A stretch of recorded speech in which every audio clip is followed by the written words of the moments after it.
Bonjour Michel. Bonjour Michel. Question. Je vous écoute. Vous savez Panta, le journaliste streamer de JV? Celui qui était là la semaine dernière. Voilà, et bah il vous adore. Donc je me suis dit, est-ce qu'un jour vous croyez que je pourrais l'inviter à assister à l'émission? Ah bah c'est dommage que vous l'ayez pas dit avant. On fait le film Super Mario Bros aujourd'hui. Ah mais oui, c'est vrai, vous avez raison. Ah bah du coup attendez, je vais voir s'il est pas dispo, mais j'en doute, hein, la dernière minute...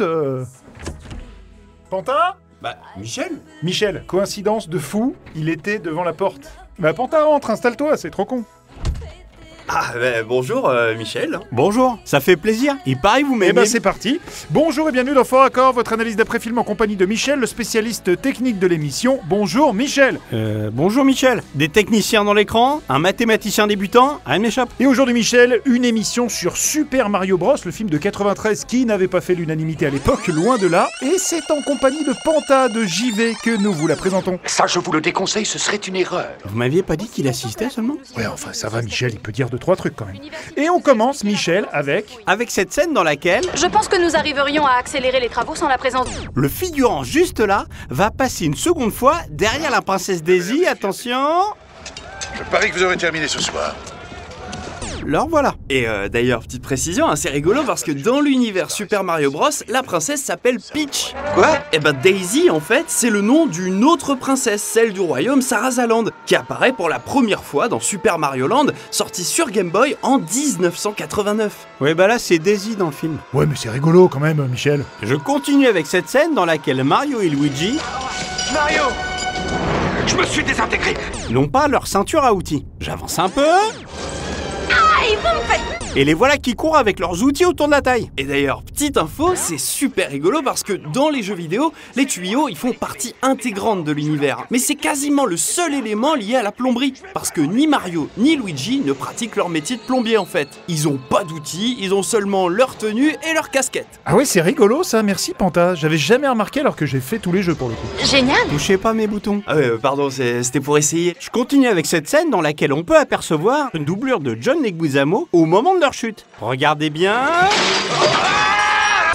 Et voilà. Ah et d'ailleurs j'en profite, il y a peut-être un truc rigolo que vous savez pas. Bob Hoskins, qui joue Mario, n'a jamais joué à un seul jeu vidéo de la série. Pire que ça, c'est ses enfants qui lui ont expliqué qui était Mario alors qu'il avait déjà accepté de jouer le rôle. Ça, je sais. Oui, on le sait évidemment, mais moi je trouve que c'est une très bonne idée de donner des petites anecdotes comme ça de temps en temps, ça rythme l'émission. Ah les gars, merci qui? J'ai envie de dire merci Panta.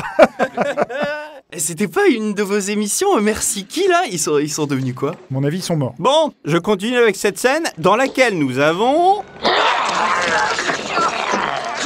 des techniciens mal cachés.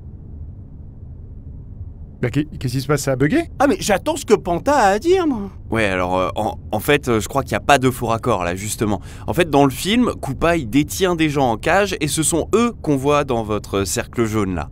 Ok, c'est tout? Pas de super anecdote?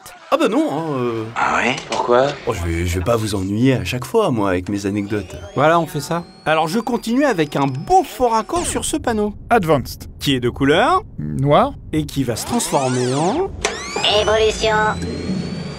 Allez, panneau rouge, bien vu ça Michel. Ça? Malheureusement, tout le monde l'a vu. Et qu'on vienne pas me dire que c'est des chambres de désévolution différentes, parce qu'il y a... Tenez, petite anecdote là, les Michaels. Est-ce que vous aviez vu que le chanteur anarchiste, transformé en Goomba, il s'appelle Todd? Et il va devenir très proche de la princesse Daisy dans la suite du film. Et c'est évidemment lui qui incarne le personnage du petit champignon dans le jeu vidéo. Mais l'astuce, c'est qu'en version française, il s'appelle Crapaud, ce qui est la traduction de Todd. Hein. J'ai rien compris. Passons maintenant à cette scène dans laquelle on a... Une belle faute d'orthographe puisque finished n'a qu'un N. Exact. Ah les Mitch, ça c'est hyper marrant parce que c'est complètement à l'image du film. Ouais, c'est un peu brouillon quoi. Et ce qui est encore plus rigolo, c'est que cette faute-là, c'est même pas une référence au jeu. Les fautes de traduction, elles sont assez rares dans les Mario. Ceci dit, dans Super Mario Bros 3, il y en a une belle. C'est dans un des mini-jeux, il y a la phrase « Miss twice and you're out ». Sauf que « your », ils l'écrivent Y-O-U-R. Alors que normalement, il faudrait l'écrire Y-O-U apostrophe RE. Génial. Non mais je vous ai dit de pas toucher à mes boutons. Ah, je suis désolé, Michel, il y a mon doigt qui a glissé un peu. Je continue avec cette séquence dans laquelle l'homme de main passe dans la machine à faire évoluer. Problème, elle est pas encore au point. Regardez. Ce cher Igor. Quelle est la racine carrée de 26 481? Mais de quoi est-ce que tu parles? 191. Bah vous voyez un problème où là? Ah bah justement, là c'est rigolo, parce que la racine carrée de 26 480, c'est pas du tout 191, c'est 162,7. 191, c'est la racine carrée de 36 480. Génial. Je vous ai dit d'arrêter avec mes boutons. Oh là, pardon, ouais, je suis navré. Non mais Panta, sois pas navré, c'est incroyable de calculer aussi vite. Ah bon? Enfin non, je crois pas, c'est easy quoi. Ah non, moi je trouve ça incroyable, hein Michel? Incroyable, une vraie calculatrice. Dans cette séquence, Mario et Luigi ont leurs super chaussures. Mais un peu plus loin, La valse des crocodiles. ils ne les portent plus. Et un peu plus loin,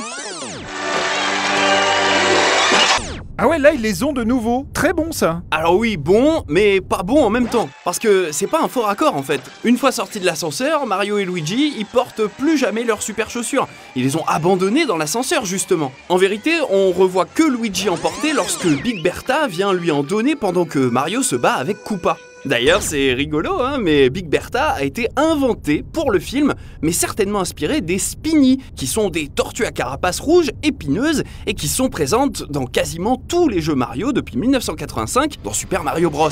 Génial. Oups, désolé Michel. c'est pas grave, faites ce que vous voulez. Non mais Michel, c'est vrai que c'est génial. Génial, ouais, comme vous dites. Je termine avec cette scène dans laquelle Luigi Enfin, cette chose. Oh, peur. a son col boutonné, puis... Un grand plaisir, je suis vraiment enchanté et je sais que... Et je voudrais vous remercier de nous avoir sauvé la vie. Luigi, t'es en train de raconter ta vie à une grosse... déboutonné, puis... Mario, enfin, tu vois pas que c'est ce champignon qui nous a sortis de nos galères? Souviens-toi, dans le tunnel. Eh bien, tu vois, lui aussi veut la peau de Koopa. Tu crois? Oh, et Daniela, où est-elle? Elle va bien? boutonné. Ouais, faux raccord classique, mais toujours sympa. Alors si je puis me permettre, c'est encore un truc rigolo, parce que jusqu'au premier trailer du film d'animation Super Mario Bros en 2023, on n'avait jamais vu le vêtement de base de Mario ou de Luigi avoir des boutons au col. On peut donc se demander si Illumination Entertainment, la société de prod du prochain film, ne fait pas indirectement référence au film live action de 1993 avec cette tenue. Génial. Comme vous m'avez dit que je pouvais... Faites. Ouais, en plus c'est rigolo. Voilà, c'est la fin de cette émission. Merci Panta de l'avoir rendu magique. On se retrouve très bientôt pour un nouveau faux raccord. Et j'aurai du lourd, hein, du très très lourd. Ah oui, et merci Michel. Mitch, je t'attends devant le resto, c'est ok? Eh ben j'arrive tout de suite. Eh Michel, faut arrêter de tirer une gueule de 6 pieds de long comme ça, hein. Moi je vous dis pas que j'aime bien le mec, il m'horripile. J'ai envie de lui coller une mandale même quand il respire. Mais alors pourquoi J'avance vous... en âge, ok? Ça fait un bout de temps que moi je veux faire des trucs avec JV, qu'on me prend pour le vieux compte service, donc là, Panta c'est un peu ma porte d'entrée et de sortie d'Allociné. Donc il va gentiment prendre sa place avec vous dans l'émission, et puis vous faites des efforts, compris? Oui, compris. Vraiment compris, hein Michel? Oui. Oui. Allô, Cristobal, ça va? Petite question, cousin Oui est sorti de l'hôpital psychiatrique? Oui, j'imagine bien qu'à 10 ans, il les garde pas trop longtemps. Dis-moi, tu crois que je pourrais le prendre au bureau avec moi la semaine prochaine? Merci, c'est trop gentil. J'ai un super truc pour lui, et en plus, on fait une émission best-of jeux vidéo.